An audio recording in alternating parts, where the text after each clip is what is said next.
kind of in the presence of a famous person right No, now. you're not. Of the real estate world. The Jordan Duron Podcast. Randy Richardson is this part.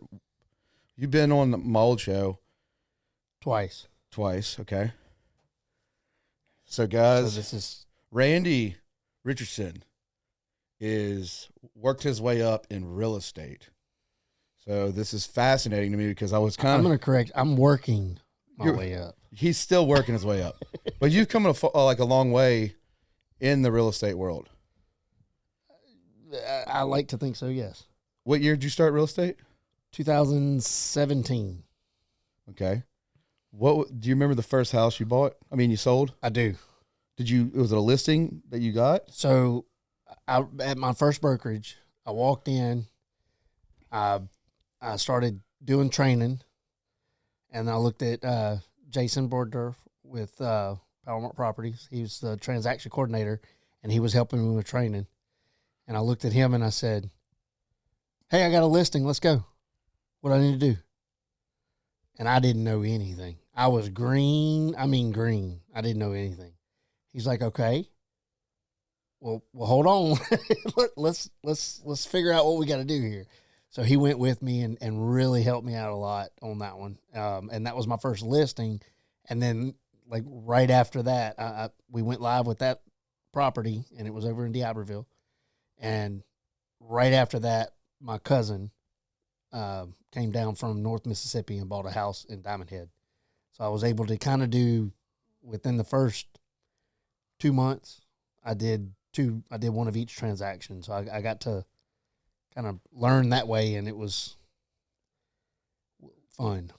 So listings, is there a lot of work that goes into setting up a listing? Yes. If you do it right.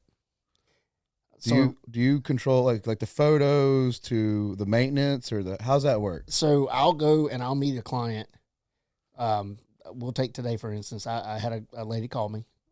I'm going to go and I meet with her and I look at the property. So in 2019, 20, 21, the listing side has gotten kind of a bad rap because with the lack of properties, agents haven't had to work as hard to sell the properties, if that makes sense. Like you have the same amount of buyers, you have less properties, so they sell quicker. So a lot of people, somebody just wants a house. yeah, and they don't have a lot to choose from. So you go stick a sign in the front yard and you're going to get calls. Well, we're getting now back to, and last year and getting into this year, I think it's going to be the same. We're getting into where we have to actually work at it. We have to market it. And it's kind of back to where when I first started, you have to do your open houses. You have to get it out there, and it's going to be tough. So we're kind of getting back into the grind. You're going to have to work at it. Do you have an open house? How do you promote an open house? Me personally, I do your different Facebook groups for real estate. We do in our market. We don't get a lot of foot traffic from buyers like you do in some other markets. So I think what really works good for us here is doing agent and broker open houses. You do it during the week, during the day. You offer, and it does change depending on the property, but you offer, gift cards, lunch, or wine and cheese. Oh, been there. Yeah.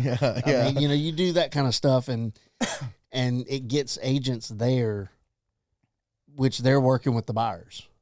So they're going to go see what's in the market for them to offer their buyers. And as a listing agent, that's what you want to get them involved. What is the secret in getting a listing, though? Like, I mean, a lot of people think about selling their house. Here it is. I want to downsize. The kids are moving out. I want to live somewhere downtown. But then they think about it, and then it's a year later. Then they might want to list it, but then it's another year. How does somebody how do you get them to pull the trigger and say, let's list this property? You got to get to the ultimate goal. what is their goal, and that's what I really enjoy real estate on the buying side as well as on the selling side.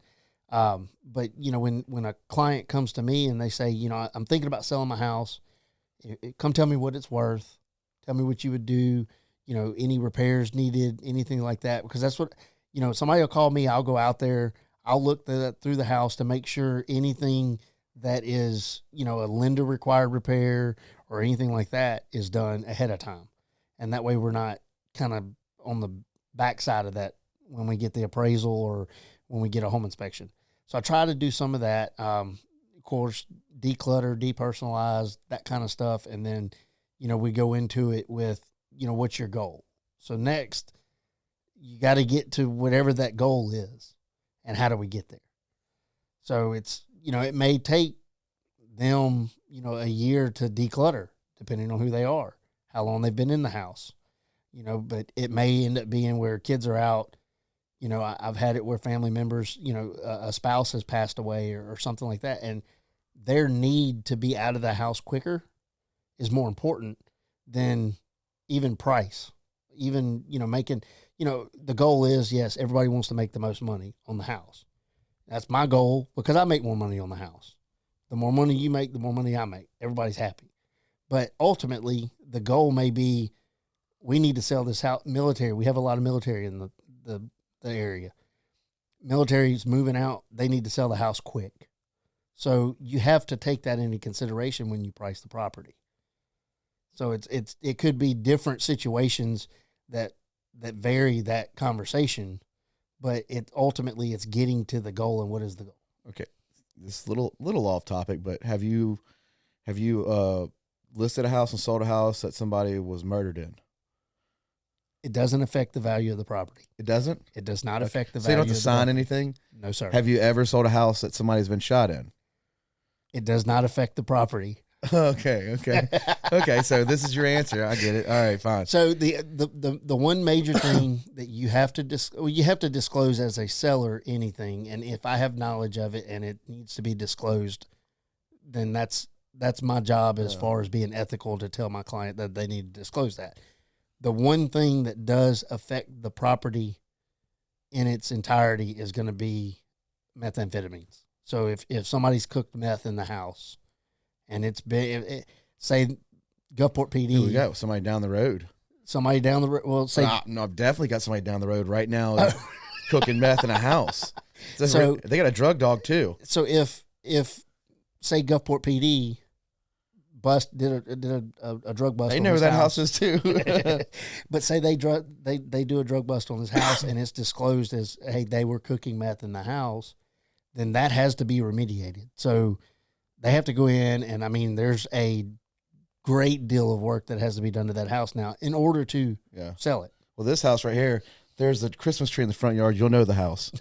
It's still out in the front yard, but it's the year-round Christmas tree.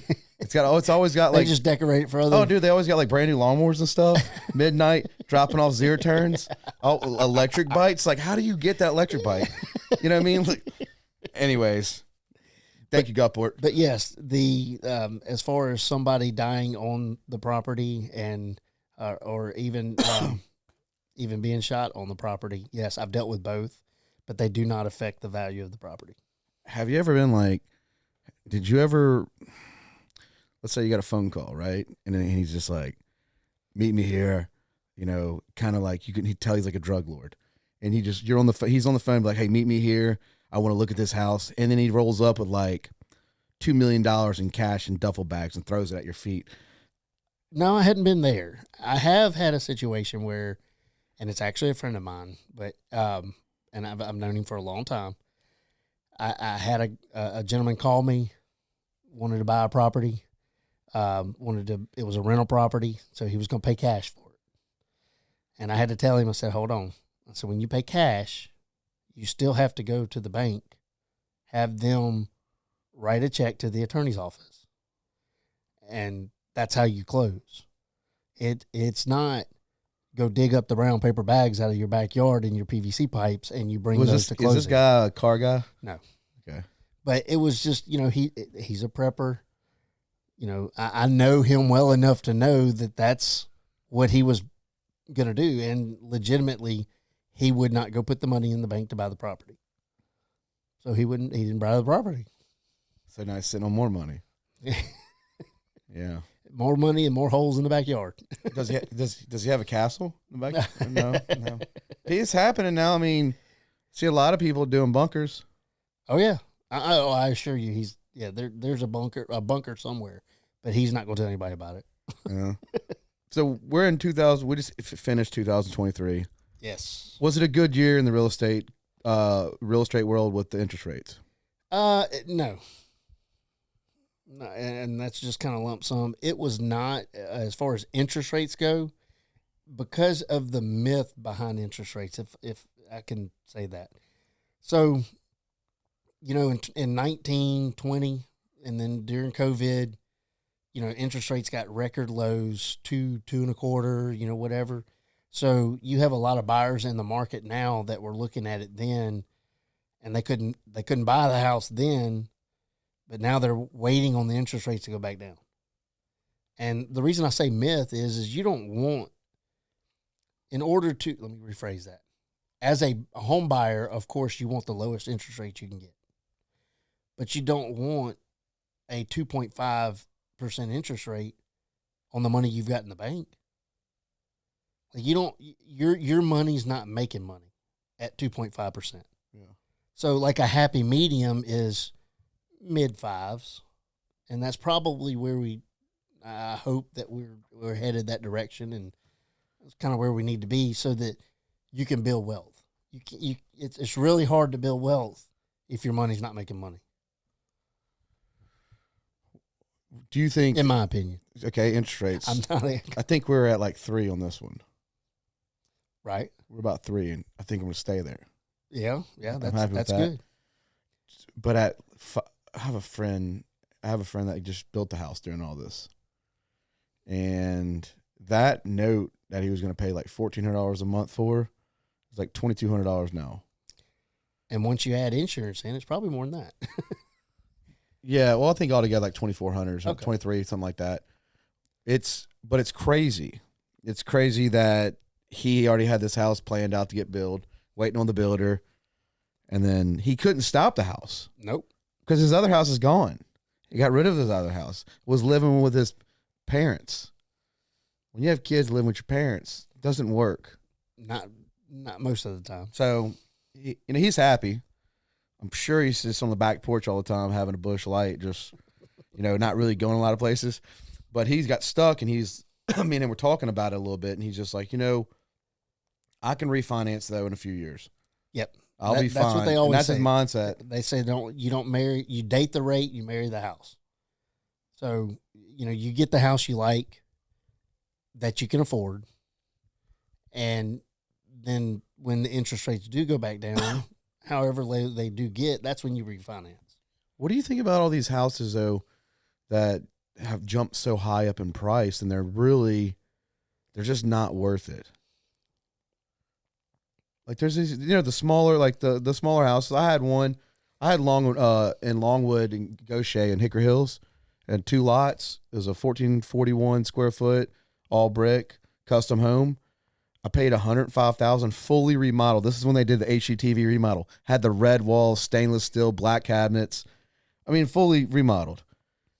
I paid $105 for it, and I paid $105. Sold the house for $150. But then that house is now more than the 150. I think it's up there. I would say probably closer to 200. It's crazy. You got to think of it like this, though. We bought 92 hatchbacks back in the day. Yeah, they're for $1,500. Yeah, now they're $20,000. Did they really get a $20,000 now? I saw one the other day. I mean, it was done. It was redone. But yeah. A 1993 hatchback. Cal's got one. He's got a green one, the teal green. I hadn't seen it. Yeah, it's at Collision Depot. I hadn't seen it. It's got a B16 in it with Acra wheels. That I like it. And he's like been adding like extra like what was the chameleon colored lug nuts? Yes. You got a set of them with spikes on it. It's super pumped. Like we're talking about I cracks me up. He's like, check out my Honda, and it's like, but anyways, yeah, the prices are going up, and I don't see them coming down anytime soon. Not drastically anyway. You know what? I blame a lot of this on. It's cars. Cars are $100,000 now. Everything's up. I know, but who would ever think a Kia is $65,000? I mean, my grandparents, I think they paid like $25,000 for their house. Everything's up. I mean, but I mean, in some of the housing market, the boom, not minimum wage. No, and especially with the new homes being built in our area, especially. The good thing that the coast has to offer is we're kind of on the, being the Mississippi Gulf Coast. We get a kind of a bad rap because we got the Mississippi name behind us, which I'm born and raised here, love it. And I love the name. I won't be going anywhere anytime soon. Not gonna happen. But, in the world or in the United States, we get a kind of a bad rap. And then people come here and they get to, experience our hospitality, our way of life, kind of laid back, great food, all that. And, they end up buying. And because it's cheap. Well, it's in their mind, it's cheap. In our mind, it's not. My brother lives in California and Anaheim, and he paid like $300K for his house.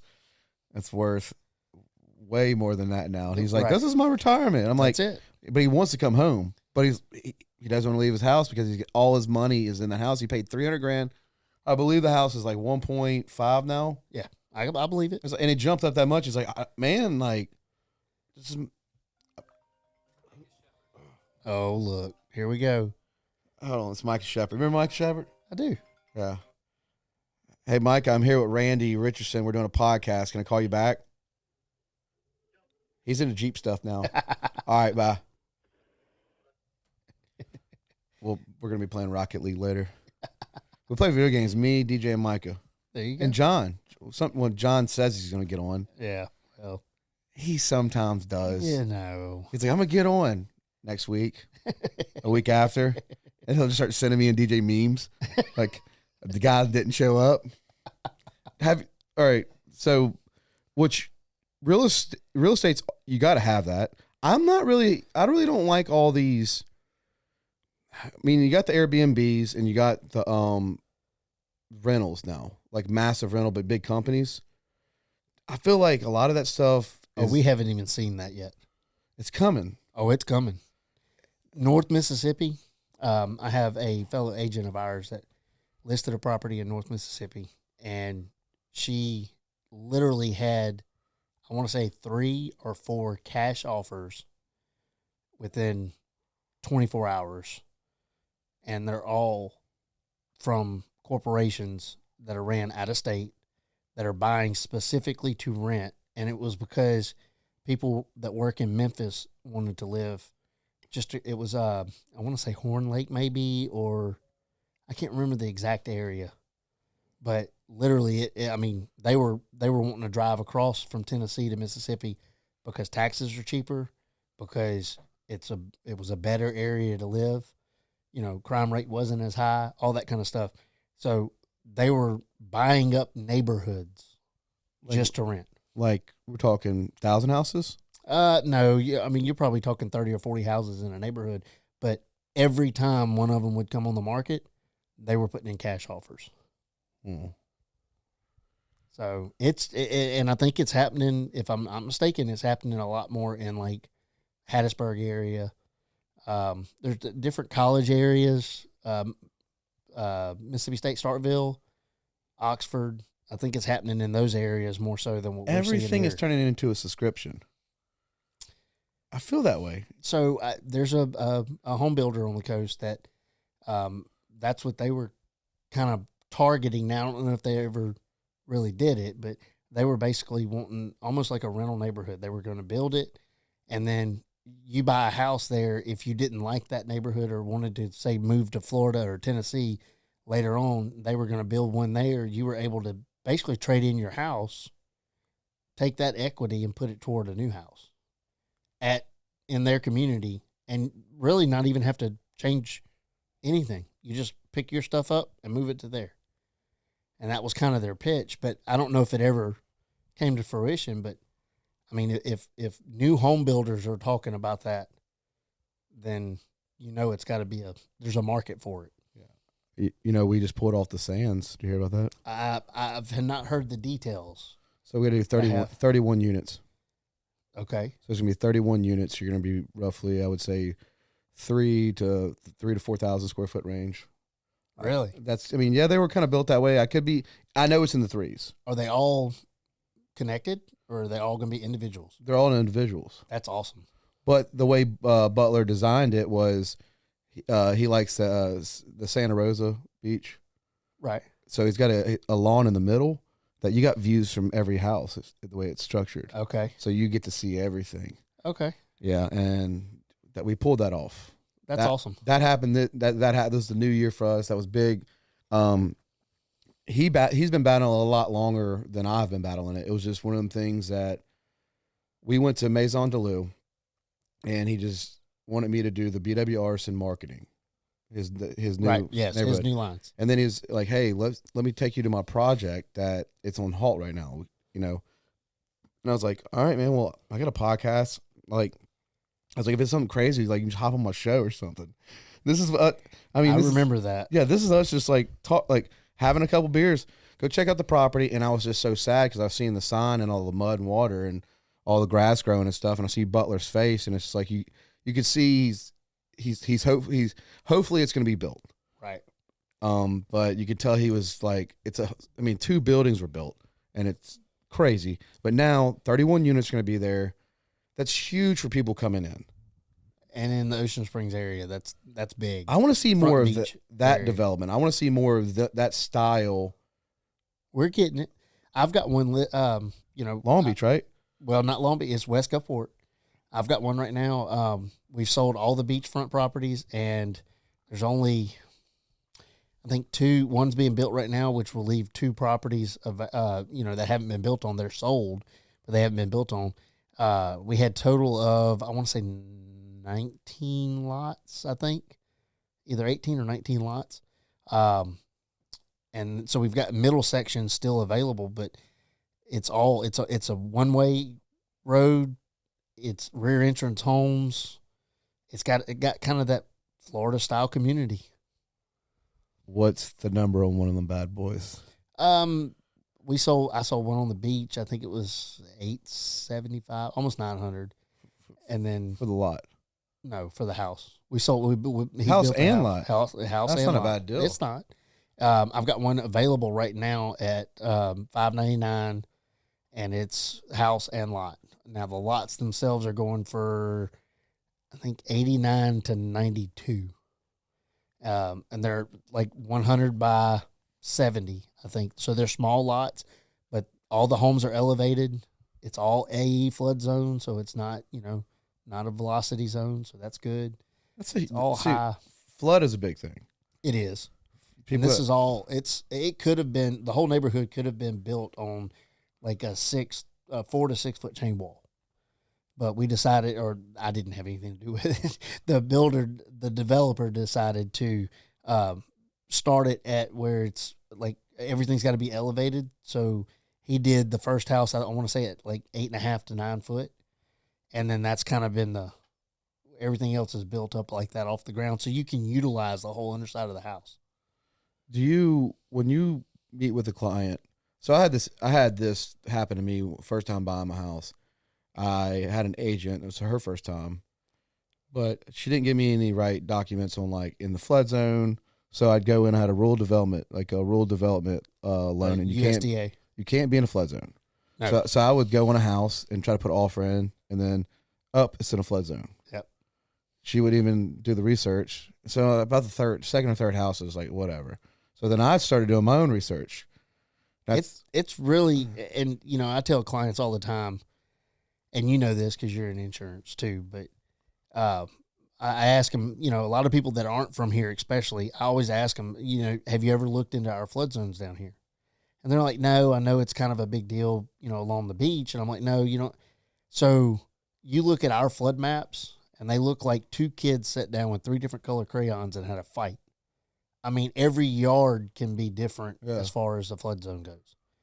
So, I mean, it's legitimately very confusing.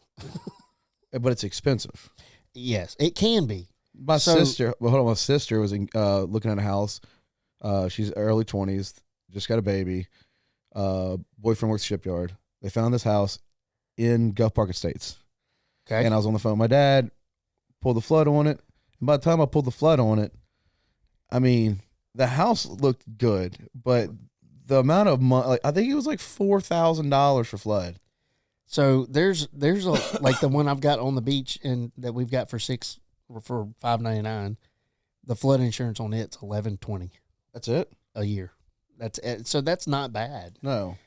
It's built high. It's a new home, so it's really not that bad. Now, you get into some of the lower line areas, and since they've come up with the Flood 2.0 map and they've done all that in October of 2020, it's totally changed the game when they changed the maps. Some of these homes that were rebuilt after Katrina that were built lower than the national floodplain allows, they're below the base flood elevation. I mean, I know some of them are $130,000 to $150,000 homes, and their flood insurance is $8,000. I mean, your flood insurance is double what your house note is per year. That's crazy. You can't do nothing about it either. And there's nothing, I mean, you go to sell it. I mean, the best thing for those properties are going to either be somebody's going to buy them for cash, self-insure, and rent them out. That would be the best situation for those type of properties. Do you have a client that self-insures? I do. That's going to be nice. It is for him, not for me. I mean, it doesn't, he doesn't do a lot of, he'll buy property, but he doesn't do a lot of rentals. I do have another friend of mine that buys rentals, but he doesn't self-insure. It doesn't, I don't know. If you own more than one property, there's a lot of risk. I mean, just not knowing, because you're not going to live in both of them. Do you ever have that client that calls you and goes, well, and you're like, hey, maybe it's a good time to sell your house. And then they're like, no, yeah, maybe. It's always a good time to sell your house. I mean, maybe. I'm not going to. If you need a house, Randy is definitely the guy to do it. Because you really hustle with it. It goes back to what's your goals. Yeah. Where do you want to be in 5 years or right here, my friend. I'm here. I'm happy, dude. I'm like we kick butt with Carter's Champions. We all live a couple miles from each other. Yep. I'm fine where I'm at. I'm so I'm always an opportunist. Yeah. We'll say it like that. And the wife can vouch that I've tried to sell our house 2 or 3 times now, which I love my house. It's a beautiful home. Very blessed to be where I'm at. Yeah. But, I don't know. I don't get attached. I don't get attached to cars. I don't get attached to pretty much anything. If I can sell it, I probably would. She is not like that. She will not DocuSign anything I send her because she's so scared of me selling the house. So, that being said, I mean, I'm very happy where I'm at. I love my neighborhood, love where I'm located. But there's always another one. So starting the Oliver Scott Insurance, like right there by Rouse's, I'm doing this because it's 2 miles. I pulled it up. It's 1.9 miles. So I'm just going to go to work, hit here. I'm going to hit Stacy's. Could you imagine if they did it to where we could actually golf cart there? I would love it. I mean, wouldn't that be great? I would love it. Because I think I might be getting a golf cart. That was a deal me and Butler made. That was a handshake we made. Hey, we pulled this off. He got me a golf cart. I might have it in Ocean Springs, though, because my stepdad has a spot over there in Porter. Right. We need to go hang out over there sometime. Need to. Because he's like, my parents stay in St. Martin, but they got a spot on Porter Avenue. Like it's a little badass cottage. I'm down. Just go hang out over there, ride a golf cart. I'm good. But if we we should have a golf cart pass. So Or a you know, traffic light. who are we? But in a perfect world, you have a bicycle lane that goes across the bridge, going across the Bayou Bernard Bridge. Yeah, I see it. There's a bicycle lane, extra little space there. I mean, they could come in, say, put some concrete little pillars up or some guards up right there, maybe a little curb. Wouldn't take very much money. Who do we elect to get in? I don't know, but I've been thinking about it. Are you thinking about running? No, Not at all. that is not what I meant. Oh, No, I just meant I've been thinking about who we need to elect to get in to get that where we can get golf carts across the bridge. Terry said he's probably gonna run for mayor. Seriously, he said he's. I venture to say there's going to be a lot of names in that hat. Oh, dude, I can't wait. I can't wait. I'm gonna go to the debates. Oh man, I'm gonna talk about. I'll be there. I'm gonna talk about the traffic light. Yeah. I mean, honestly, the craziest thing is that traffic light for me. Not having a traffic light. Where? Either Okay. way, we can have it down there or there. Just have a traffic light so we can go across. It's an issue for us to go left. Why? It's like where I live from here. Go to left when it's 4 o'clock. Oh, well, yeah, you just got to go one. Oh, you can't get out of the way. Oh, that's true. I'm trapped. Yeah, see, we have to go. You would have to go north to go south Yeah, because we have to go south to go north. I'll be honest with you. Ever since I got that old blue tank over there, It doesn't really matter. You just pull out, they'll slow down. and wave. That's what Marcella does too. Yeah, we both do it. Sometimes she'll circle behind the house when I'm like walking. But no, yeah, you have that F-250 like that. You have to be a little aggressive. But I'll tell you what, I go to New Orleans for a day, come back, and I'm grateful for where I live. Yes, 100%. That traffic is way different. Yep. Are you going to get back into imports? You know, I don't know. I mean, what do you do with your money now? I don't have any. Yeah, right. Like, I see your I shoe don't collection. have any. Shoes are a different conversation. They're a must. You have to have shoes. How many pairs do you have? We're not going to discuss that. We're talking about real estate.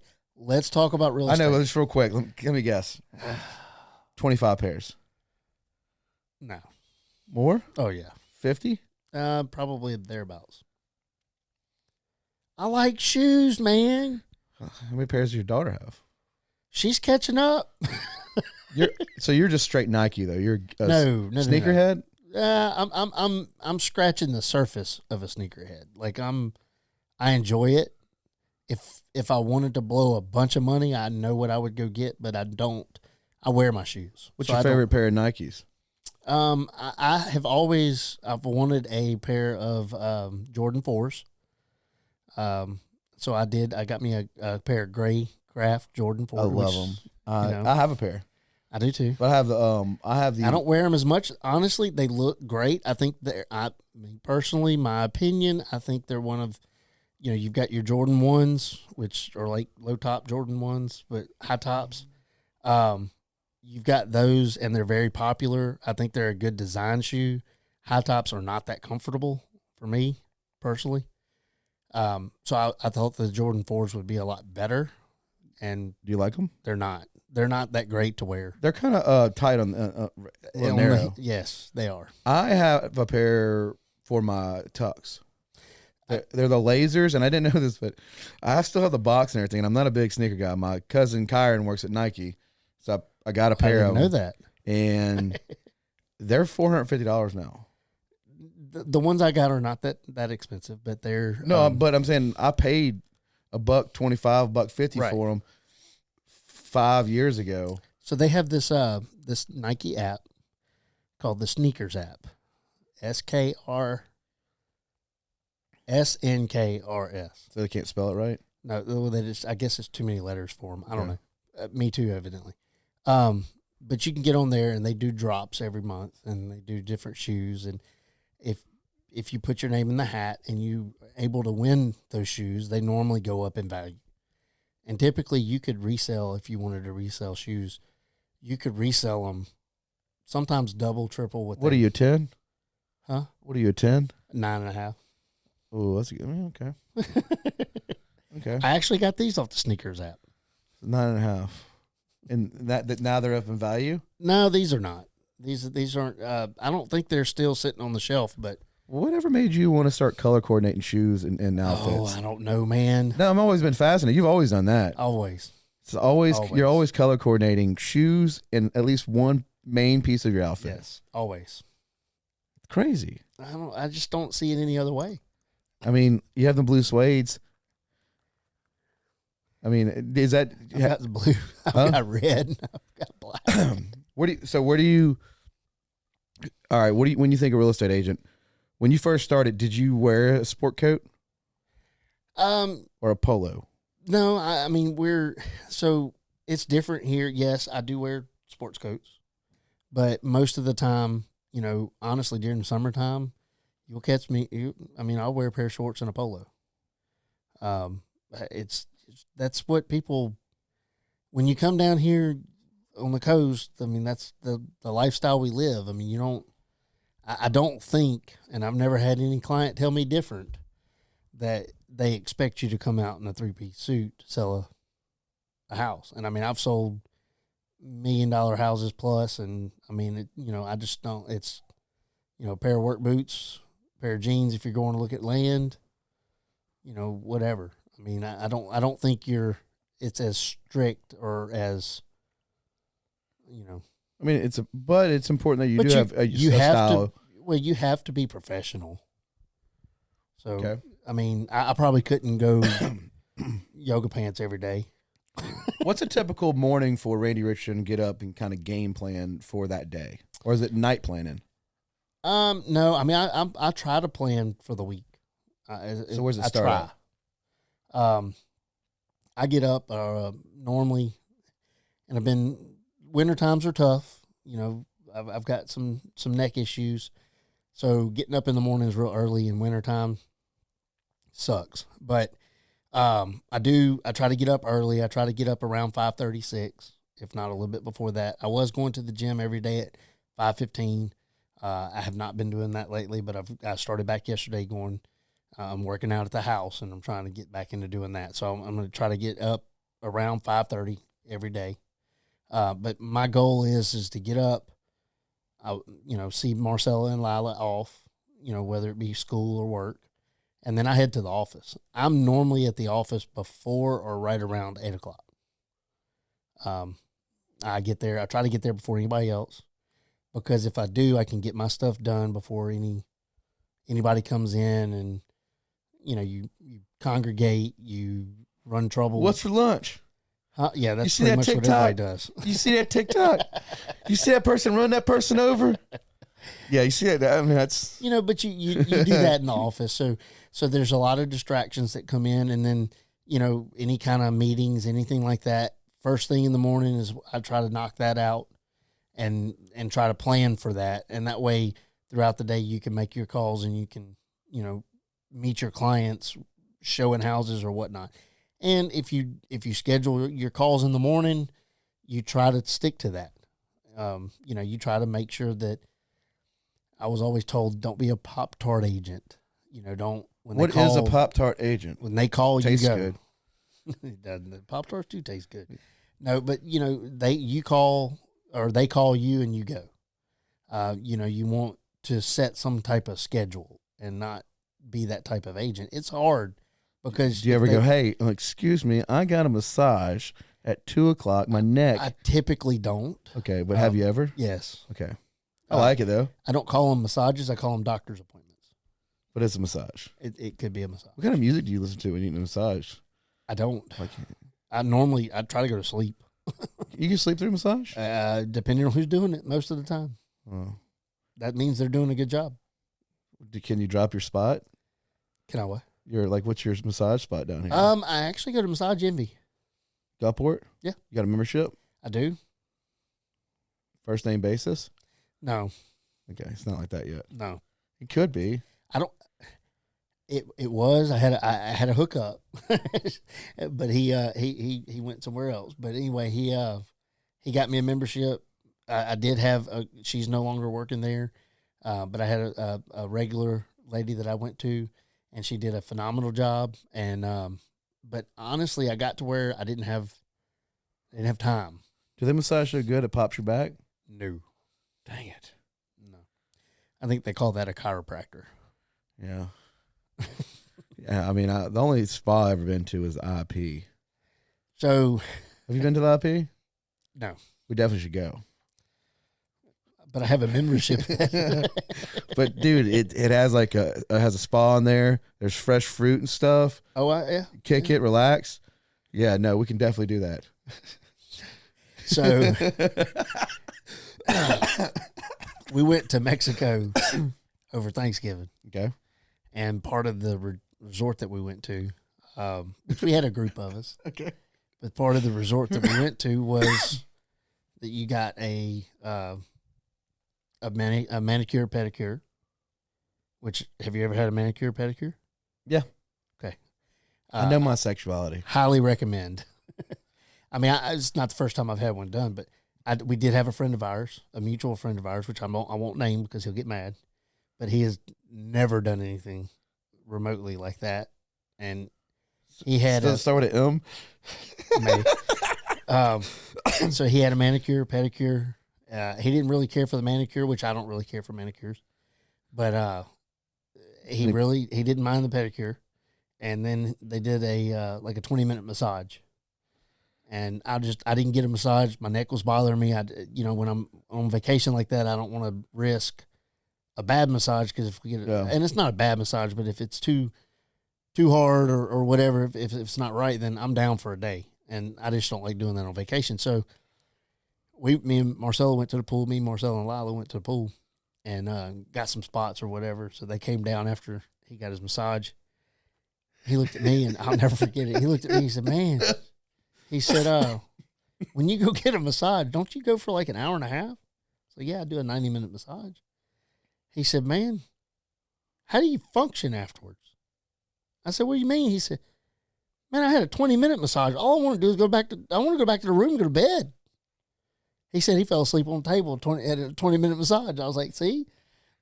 He said it's probably something else he'll never do again, or not necessarily do again here or do, regularly, but he thoroughly enjoyed it. If you get a good one, I mean, honestly, the massage places, it's good for you. If you get a good therapist, though. Yes. If you get a weak therapist, it's going to ruin that whole entire experience. You have to get a therapist that's got a little toughness. Yes. They got to get knots out. I tell you what, the first time I ever did a massage, I had never been in a spa before. Me and Marcella went on our 10-year anniversary to Dominican. No, not Dominican. We went to Dominican Republic, and we were at the resort, and we said, we're going to do something romantic. We're going to do a couples massage. She said, okay, let's do it. So we scheduled our massage. We walk in the room, and there's two little girls, probably as big as Lila is now. I mean, 5 foot tall, maybe 100 pounds soaking wet. She looked at me and she goes, what type of massage do you want? Here I am. I had no clue. I said, well, what do you, I don't know. I'd never done a massage before. She said, well, you light, medium, or heavy, deep tissue, whatever. Mm-hmm. I said, well, you're not going to hurt me. Okay. I'm you're not going to hurt me. Go ahead. Yeah, we'll do a deep tissue. I could not walk for 3 days, it felt like. Like, she put a hurting on me so bad, it was like she was proving a point. Was it worth it? After that, I felt better, but no, it wasn't worth it. Oh. I don't like deep tissue. So my time at the IP, just thought about this. I had a plantar's wart on the bottom of my foot. Ew. It would never go away. I got it in my, I guess, I was 20, 21, 22. I mean, eventually I got it froze off, but I had a plantar wart and I had to wear a sock on there. And I wanted, when I was getting my massage, she was massaging this foot, but that foot right there had the plantar's wart. And I probably could have got away with it, but I put a sock over it, and I never got to experience this foot because I had the plantar wart. Yeah, but when I froze the thing off, you ever had a wart? Yes, but not a plantar's wart. Did you ever have it froze off? I have not. Marcella had to have one. She had one on her toe, and she had to have it done multiple times to get rid of it. That was similar to this one. And this is right here. It was right at the bottom of my foot. Hers was on the edge of her toe. Oh, yeah. And I always had to itch it. It was bad. It's gone now. I will say that I love going and getting pedicures with Marcella and Lila. Yeah, but there's your family. Well, not just that, but So Do we y'all all wear matching suits, like track suits? no. So we all sit down. So we all sit down at the same time, Yeah. and they get their toes painted, their toenails painted. I don't. So Have you ever? I did. Pink? Yes. Yeah, I figured. But so I don't get mine painted, but they spend longer doing the massage because they do the same amount of time. Oh. So it's kind of like getting the extra sub the yeah. coleslaw for toast. Yeah. That's what it's like, ain't it? It's good. I mean, It's- I actually seen and some, we don't go a lot. I don't go a lot with them, but I do. the other I do day I enjoy seen it. somebody eat coleslaw at Cane's. First time for me seeing that. Well, I don't ever see people eat coleslaw at Cane's. No, don't. Always you sub it and you get extra toast. But I've seen I somebody. get extra sauce. Oh, you get double sauce? I do. I like some cane sauce. No, the coleslaw. I know what you're talking about. You do double coleslaw? No, I do sauce. The cane. Oh, I do sauce. 3 sauces. Yeah, but you can sub the coleslaw for sauce. I didn't know that trick either. You know, me and Jug bought a whole gallon once. You know yeah.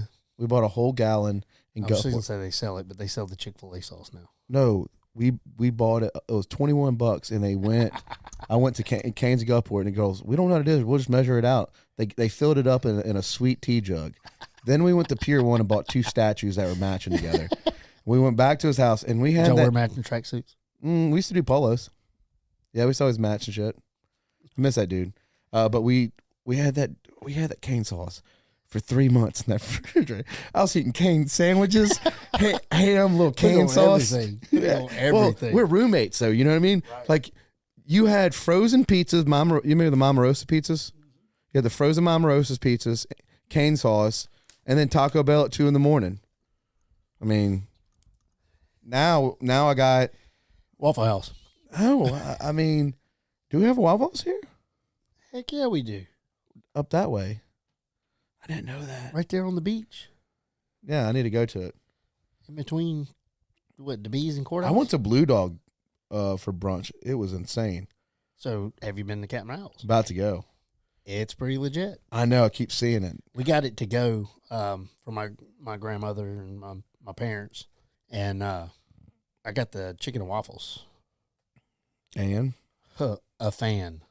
good portion. 100% would as Lila says, would recommend. Yeah, she keeps posting. She says 10 out of 10 would recommend. See the mimosas she's posting? Lila? No. Oh, Stacy. okay, yes. Are you a mimosa guy? I don't mind a mimosa. How about a Jim mimosa? A what? Jim mimosa. I don't know what that is. Jim Chamberlain over at Patty 44, Terry's friend, has his own mimosas. I have not had them. The best. I don't hate it though. No, I mean I'm it's a taste. Like going with that Blue Dog, and I've never been. I was blown away.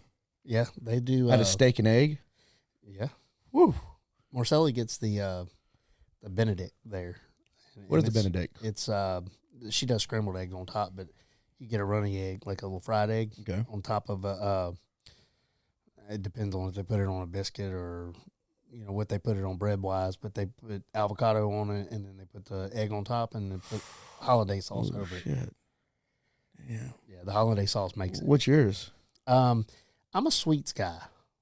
So you like a powdered donut style I like. funnel cake kick? Well, I like their French. They got a French toast deal. That's what I'm getting. Like a beignet style though. You're Yes. a beignet guy. Yeah, I like. Yeah, Yeah, I like beignets too. beignets are good. I am. So I'll be honest with you. Let me ask you this: What? Have you been over to Brew Paddle? No, I did. Yeah, I did. I've been once. So and Ivan's gonna hate me for even saying this, but phenomenal place. Would definitely recommend you going over there. We went over. I was a little disappointed because we missed brunch, so they were only serving lunch. And I looked at the menu and I'm like, and I feel bad for even saying this, but it's fine. At the end, just make sure you listen all the way through. So I looked at the menu and I really wanted to order the ham sandwich. But I looked at the price and I'm like, there is no way I'm paying $17 for a ham sandwich. And no sooner than that came out of my mouth, the table behind us was getting their order. And I turned around and I looked and I said, you know what, Marcella? I'm going to get that ham sandwich. And it was well worth the $17. It had a fried egg on top of it. It had some kind of cheese. I don't even know what it had on it. It was phenomenal. Was it up there with the fried green tomato BLT at Woody's? See, okay, so Do you know what I'm talking about? I do know what you're talking about. However, I'm going to have to trump that with the fried Really? the All right, I'm gonna go fried get it. green tomato BLT at the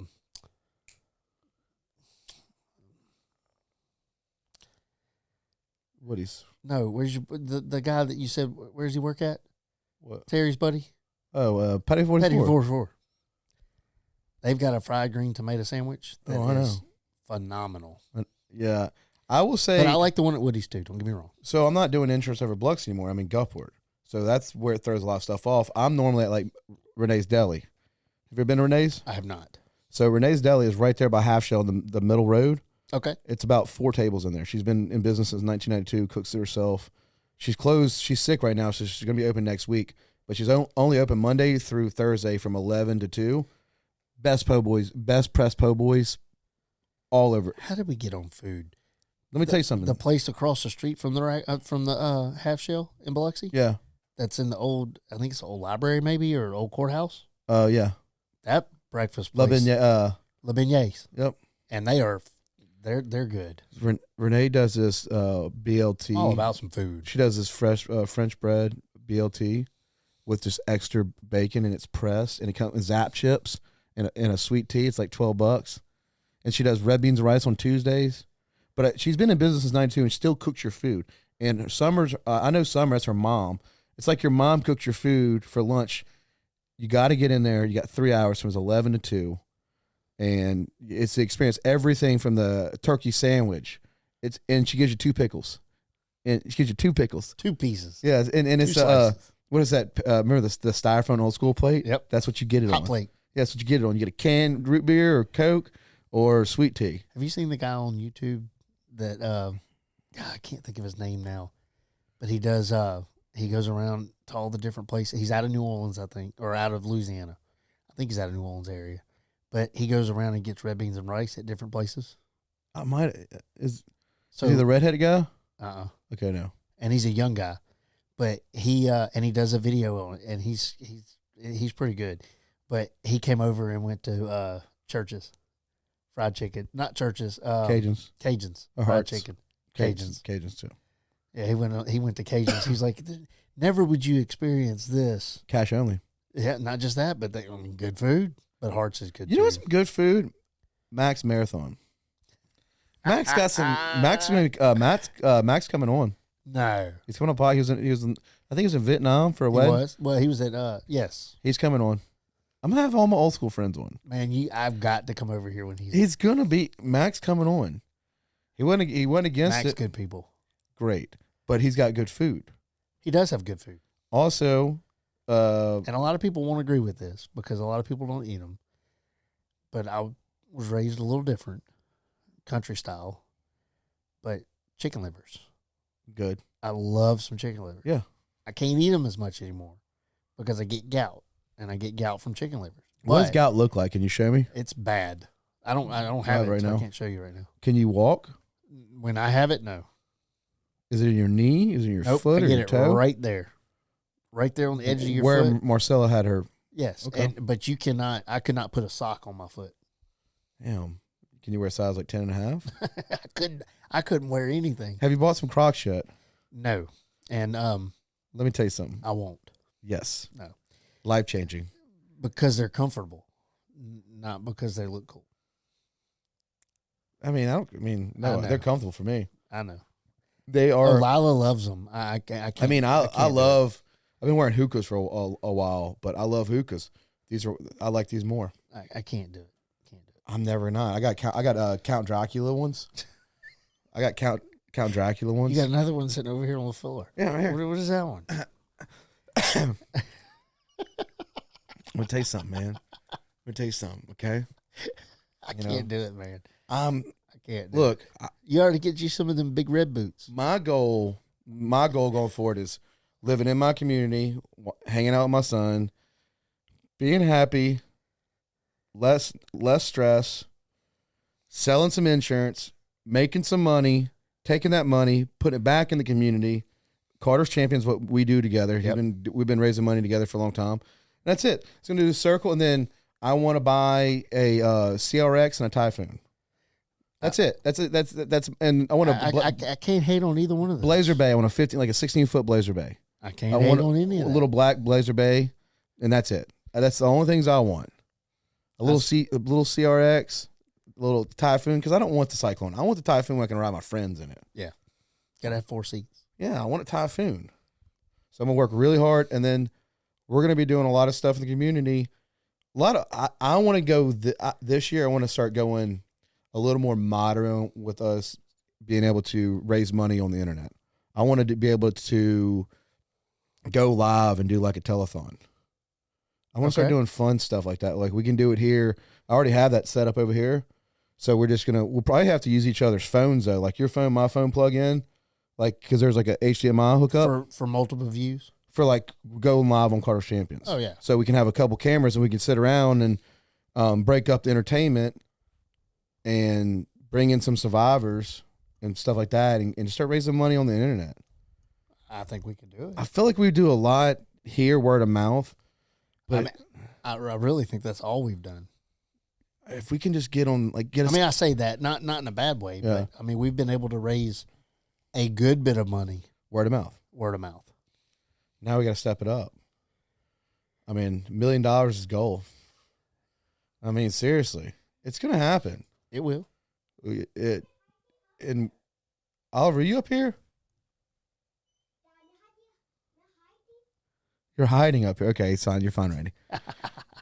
But that's important. I just think if we don't get on the internet, it's going to be a problem. We need to really kind of figure out how to pull. You remember back in the 70s and 80s where everybody's on a telephone and they're all just sitting down with a phone? Yep. We can do that. I'm down. That'd be so funny. It would be fun. Just call in. Call in. It would be fun. And on the flip side of that, you could have somebody calling in, but you could also call people live. I could do that right now, yeah. Yeah, I mean, we put them on the spot. They can't say no. Have you ever sold a house on FaceTime? Yes. Well, not FaceTime. So I've sold 2 and I don't mind it, I guess, but it's uncomfortable for me because they're going purely off of a video. But I've sold 2 of them on WhatsApp. So military people from overseas that are stationed overseas buying a house sight unseen. They've never laid eyes on And the they're house. trusting you. And we've done video walks. The first one, I think I showed 5 or 6 houses. The second one, I want to say I looked at 15 houses. But it was basic. And the bad part is one was in Japan and the other one was one was in Singapore and the other one was in, I think, Germany. But the one in, I think, Singapore was like 12-hour or 13-hour difference or something like that. It was weird, but it was like I would have to get up at 4 o'clock in the morning and make arrangements to go show houses because of their time frame. But you did it. Oh yeah, absolutely. Let's say if a person's just now getting into real estate, been in it for a couple years or just greenhorn, what kind of tips would you share with them right now to like level up things that you went back, I should have done it this way? So one bit of advice from me to anybody getting in real estate is going to be get with a broker that offers training. Somebody that's going to help and train you. Because, as easy as it's been, and that's air quotes, for the last 2 or 3 years, it's not. Our market's changing, rules are changing, laws may be changing, all that kind of stuff, and it's something you have to constantly stay on top of. So get with a brokerage that offers training, and that's my number one. And I think I've said that from probably the first year I've been in, because when I signed up originally, I was very blessed and lucky that who I signed up with. Jason took you under his wing. Well, Jason and Thad both. And PowerMark does a great job of training. So, I mean, I will never take that away from them. They have helped me out. I would not be where I'm at today without them. They've really helped me out. So, I think that's what anybody, they getting in real estate. You need some training. You need somebody to be there that knows how to do it to help you. Yeah. You don't need to just get your license and now you're a real estate agent. And then you're going to Disney twice a year. Just, I call those Disney agents. They sell a house, they go to Disney. They sell a house, they go to Disney. But I guess the second bit of advice would be, you have to treat it like a clock in, clock out full-time job. If you're going to succeed, it has to be, you have to, and I don't, let me go back. I don't mean that as like a full-time agent. So you're saying Randy Richardson works more than 15 hours a week? Yes. But you have to treat, if you're going to succeed, you have to put effort into it. It's not just a get rich quick scheme. I mean, it's not going to happen overnight. You're going to have to put work into it. And in order to do that, even if, like, we have a part-time agent that works on our team, Natalie, she full-time teaches, but she does her CE. She's very dedicated. She works throughout the year, but she doesn't do as many transactions as a full-time agent. But those transactions, she's all in. You can't get in it and not care. Like, you have to be in it in order to succeed. So what do you think? So what's your thing? You get there at 8:00. What's the first thing you do in your first 2 hours? Like, what do you write down legal paper, or? I sometimes will make a list. Most of the time not. Marcella and Michelle Patterson, which is my business partner, they both have kind of gotten on me so many times because of not writing down stuff, because it's all up here and I check it off, but it's all in my head and I can't really get any help if I don't. You don't communicate well. I don't communicate well. So has this been addressed? It has. I think I've gotten a lot better about it. I keep a schedule now as far as a Google Calendar and things like that. So, I can hold myself accountable. But for the most part, I get there in the mornings. I check emails probably before I even leave the house. I'm on checking emails. Now you got to check Facebook. You got to check Instagram. You got to check TikTok. Anything you can get messages on, you got to check all that. First thing in the morning, that's what you do. I'm doing that first thing in the morning, and then I check the hot sheet, which is on MLS, which is all the properties that have been listed within the last 24 hours. And I've got a list in my head, typically, but I've got a list of people that I'm looking for. So, we have a CRM, customer relations management system. So we have that we can set up people on searches. So it will automatically send emails out as things are listed. But the flip side of that is I still like to double down. So if I look at the MLS and I see something, hey, I'm looking for a client that's looking for a 2-bedroom rental condo, and I see one that comes up in the Legacy that I think that they would like, I'm gonna instantly text them that. Maybe not at 7, 8 o'clock in the morning, but I'm gonna write it down. I'm gonna know what the MLS link is, and I'm gonna send it to them. And that way they know I'm looking, but they also, not only are they getting an email, but they're getting a text from me. Hey, you need to look at this one. I think this one may work. Things like that. So I check the hot sheet, and then I do follow up. But you're running probably 10 clients in this day, or you're in contact with more than one person. So our goal, and this is one thing that everybody on the Forthright team does, we try to make sure that our clients think that they're the only ones we're dealing with. They're not, but we try to make sure we're communicating with them, that we're, answering their phone calls, answering their questions, like they are our only client. So that's how we treat our clients. But at the same time, yes, we're juggling sometimes.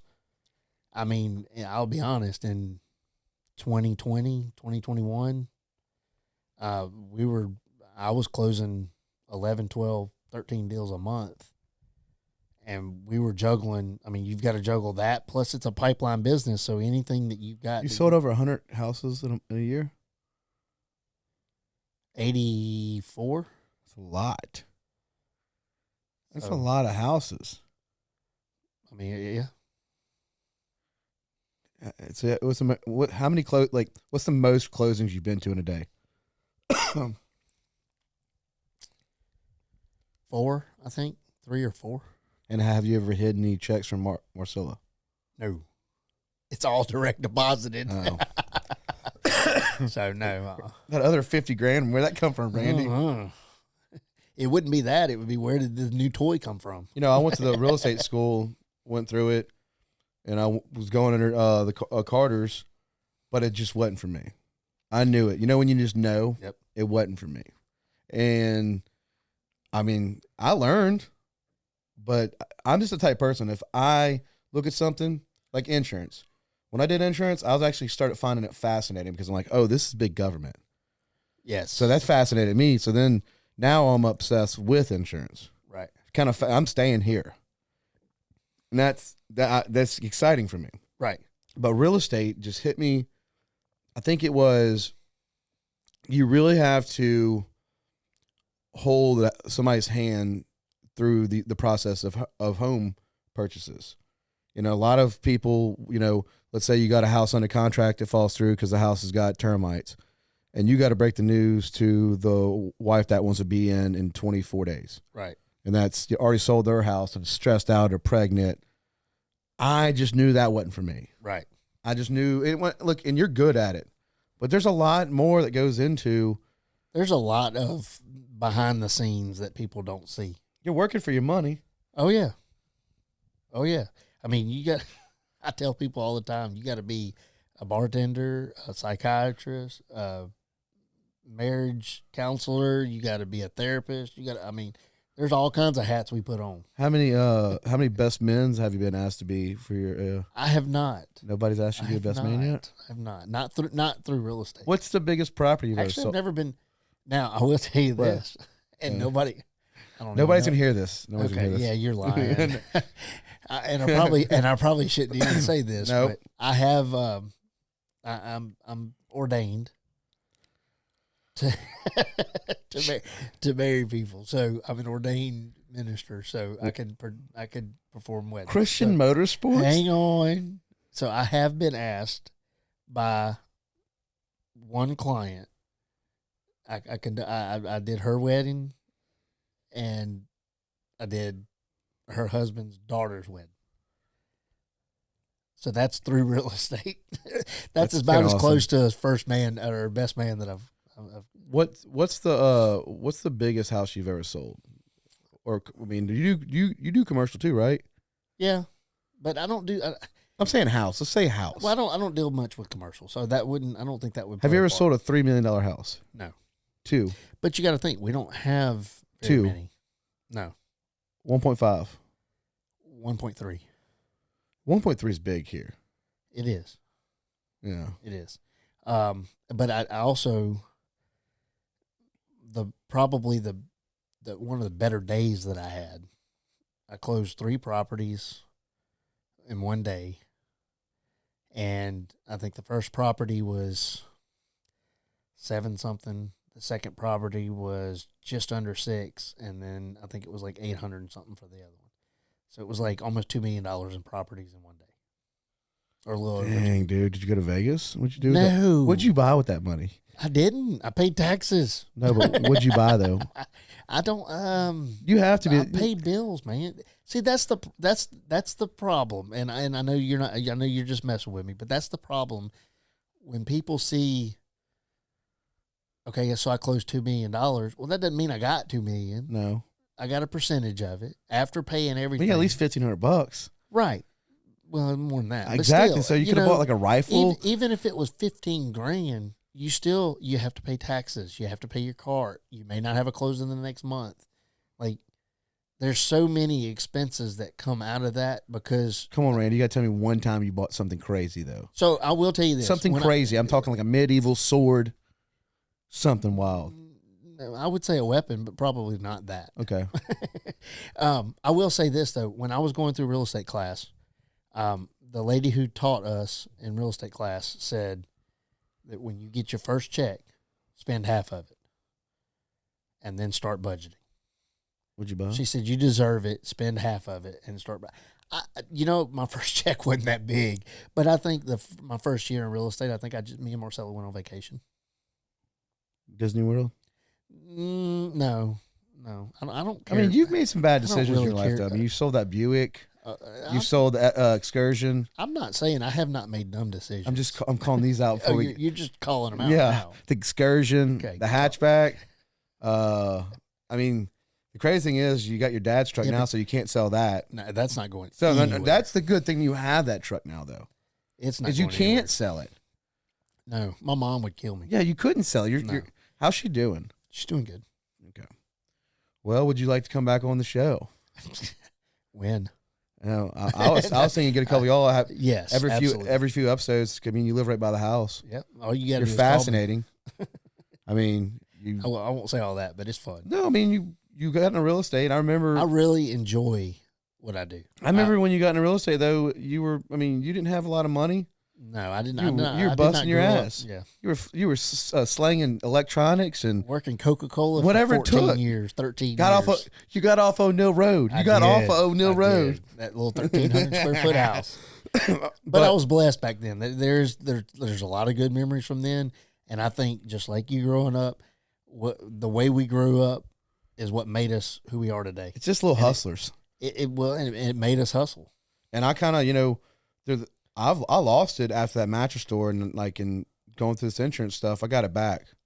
Yeah, I only took one time. that's it. And now I'm like, honestly, man, it's getting so bad. It's all about drive. Oh, dude, I'm up at 3 a.m. just going at it, and I can't. My brain won't stop. And then I just pull back, and I'm like, even today, this, I'm like, whatever. You gotta put in the work. You gotta put in the work, but you gotta take a little time because if not, you'll get burnt out. Yeah. All right, Randy. Well, thank you for stopping by. Not a problem. We'll see y'all next time. Guys, if you need a house, you hit Randy up, and I'll have his information below. Take care.